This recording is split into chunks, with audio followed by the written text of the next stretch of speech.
안녕하세요. 결혼은 현실이다의 수다입니다. 오늘은 회피형인 분이 본인이 회피형이라는 걸 알게 되면서 결혼 생활을 아예 시작하지 말아야 되겠다라고 생각한 분의 이야기를 해보려고 합니다. 이분은 저와 20년 지기, 저희 가족과 20년 지기 알게 된 분인데요. 이분을 처음 만났을 때 느낌을 이야기하라라고 하면 두리안 같은 성격이었어요. 모든 몸짓, 눈짓, 행동이 다 두리안 같은, 그리고 말투. 와, 어디서 이런 두리안 같은 분이 있을까? 이럴 정도로. 그래서 저희 집에 방문을 하면 불편할 정도로, 말을 섞고 싶지 않을 정도로, 저도 좀 사람을 가립니다. 그런 느낌이었어요. 웬만하면 전 사람을 다 좋아하거든요. 처음 만난 분하고도 쉽게 대화하는 성격인데, 그분은 저의 영역과는 좀 다른 분이라는 느낌이 느껴졌어요. 모든 전체적인 느낌에서. 그런데도 저희 가족과 아는 분이기 때문에 함께 어울렸습니다. 그분이 이제 이야기를 잘 하다가도 뭔가 틀어지면 갑자기 어느 날 문자 차단, 카톡 차단, 전화 차단 기본이셨어요.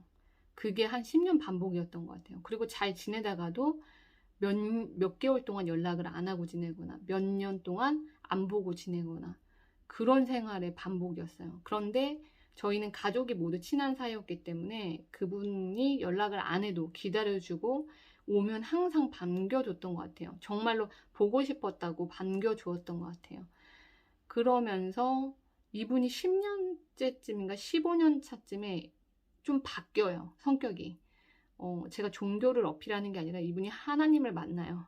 그래서 교회를 다니시더니 좀 바뀌시더라고요. 하나님을 진짜로 만나셨는지 그러면서 갑자기 두리안이었던 성격이 약간 자르고 나면 두리안 속에 부드러운 속살이 나오잖아요. 그런 것들이 15년 뒤에 보이기 시작하더라고요.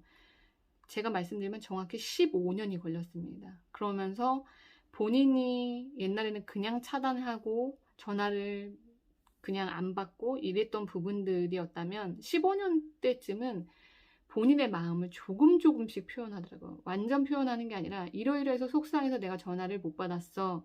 내가 이런 문자는 하고 싶지 않았어. 이런 표현이 15년이 걸렸어요.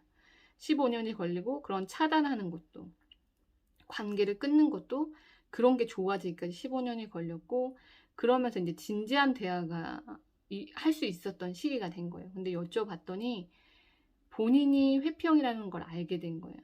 그래서 본인이 아마 결혼했으면 한 여러 번 결혼하고 여러 번 이혼하고 돌아오지 않았을까. 그리고 나의 이런 부분들을 반복했더라면 20, 30대 반복했더라면 어떤 사람과도 같이 살지 못했을 거다라고 이야기를 하시더라고요. 그리고 본인이 하고 싶지 않은 행동인데 그걸 반복하고 누군가 꺼내주지 않으면 거기서 나올 수 없는 힘듦이 있었다라고 이야기하시더라고요. 제가 늘 회피형인 분들을 어, 조심하라는 이유가 그분들이 나빠요가 아니라 그분들을 감당하실 수 있는 분을 만나야 그분도 행복하고 그 만난 분도 행복하기 때문입니다. 저희는 이 지인분과 20년 지기로 알고 지냈지만 매일 함께 생활하지는 않았어요. 그렇기 때문에 20년을 유지해 왔을지도 몰라요. 근데 결혼을 하면 한 공간에서 매일 24시간까지는 아니지만 매일 함께 생활을 하게 되죠. 그런데 여러분의 배우자가 당신과 어떤 트러블이 생겼다고 해서 문자 차단, 카톡 차단, 전화 차단, 그리고 함께 살고 있는 공간에서 투명인가 취급하고 이야기하지를 않고 삶을 산다면 정말로 그곳은 감옥과도 같을 수가 있거든요. 그래서 지금 혹시 회피형인 분을 만나고 계신 분들은 내가 회피형을 감당할 수 있는 사람인지를 아시는 게 가장 중요하고요. 그 부분이 나는 감당이 된다. 그게 뭐가 힘들어? 라고 하시는 분은 결혼하셔도 괜찮습니다. 하지만 그 부분이 정말로 나는 안 맞는 것 같다라고 하면 그 부분을 내려놓으시는 게 좋고, 해피형인 분들도 본인이 스스로 나는 이런 부분들이 있어. 결혼 전에든 연애할 때든 꼭 밝히셔서 이런 부분을 내가 고쳐 나가도록 노력할게. 근데 이런 부분들이 고쳐지지 않을 때는 너가 좀 이야기해줘. 그리고 그 부분이 한 분을 만났는데 그 부분이 반복이 되신다 하면 그분과도 회피형인 분도 결혼 안 하시는 게 맞습니다. 한 사람을 만났는데 그 사람하고 계속 카톡도 차단하고 문자도 차단하고 전화도 받고 싶지 않은 것들이 계속 반복이 돼요. 그러면 그 회피형인 분도 이분하고 맞지 않는 부분이기 때문에 그냥 결혼하지 않고 이별을 선택하시는 게 오히려 두 분 삶에 더 좋은 파트너를 만날 수 있는 기회를 주는 거라고 생각하셨으면 좋겠습니다. 저는 지인입니다.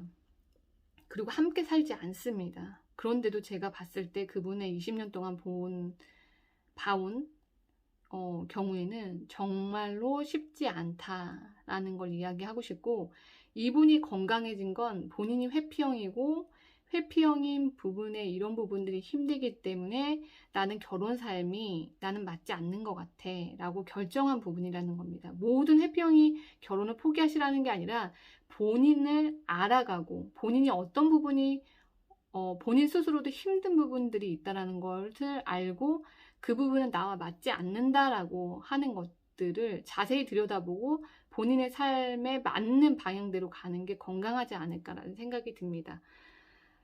지금 사귀시는 분인데 회피형이 아닌데 라고 생각하시는 분도 계세요. 근데 회피형인 분들은 제가 늘 말씀드리지만 사귈 때는 모를 때가 있습니다. 그러니까 많은 회피형 분들을 찾아보시는 방법은 다투어 보시는 겁니다. 싸워 보셔야 된다는 겁니다.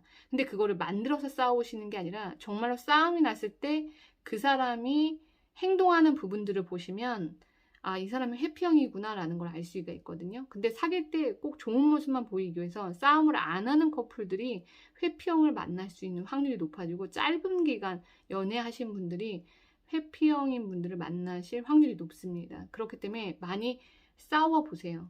그래서 이 부분들을 그 상대방이 어떻게 해결하는지, 문자 차단, 카톡 차단, 전화 안 받는 거, 그리고 본인이 마음이 풀려야 연락 오는 분들, 아니면 상대방이 달래줘야 풀리는 분들, 정말로 그분들은 회피형일 확률이 높거든요. 저는 감당이 안 되시면 내려놓으시라고 추천드리고 싶습니다.